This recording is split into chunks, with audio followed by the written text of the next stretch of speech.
El meu nom és Blanca, soc estudiant del Màster Universitari d'Igualtat de Gènere en l'àmbit públic i privat en l'UGI.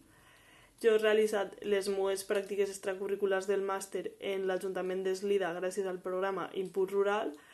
Aquest programa està subvencionat per la Diputació de Castelló i consisteix en la realització de pràctiques en l'entorn rural, tant de grau com de màster, i tant curriculars com extracurriculars en l'entorn rural. Té una durada d'aproximadament 2 mesos i mig i durant l'estada de pràctiques has d'allotjar-te al municipi. Jo la veritat és que no vaig tindre problema a l'hora d'encontrar allotjament perquè coneixia una persona del municipi.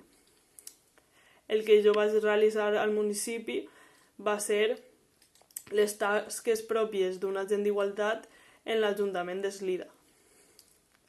D'entre d'elles destaca el desenvolupament de les accions que estan recollides en el Pla Municipal sobre Violència de Gènere d'Eslida.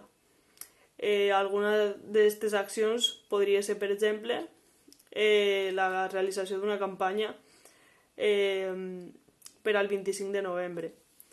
El que es va fer per a aquesta campanya és disposar de frases que explicaven què és la violència de gènere, que es van distribuir estratègicament pel municipi per arribar al màxim número de persones i que, a més, els visitants també pogueren visibilitzar la campanya.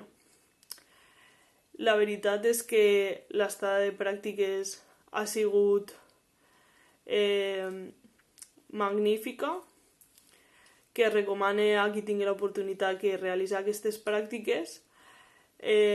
Jo ja havia realitzat pràctiques curriculars del màster a València en una entitat privada i no em vaig quedar per a res satisfeta i gràcies a aquest programa he tingut l'oportunitat de realitzar tant pràctiques que ja havia realitzat les curriculars i així he pogut realitzar pràctiques en l'àmbit públic, que és molt més complicat si no és per algun d'aquests programes, i així saber com es treballa en un ajuntament antes de fer unes oposicions.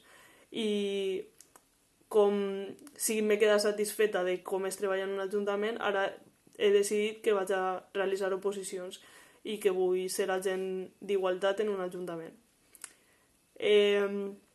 Més enllà de l'experiència laboral, l'haver viscut en un poble més petit que del que jo provinc ha sigut una experiència enriquidora que m'ha aproximat al sentiment de comunitat i la veritat és que m'encantaria tornar a Eslida en un futur per a viure allí i la veritat és que he conegut a gent que sempre duren el cor.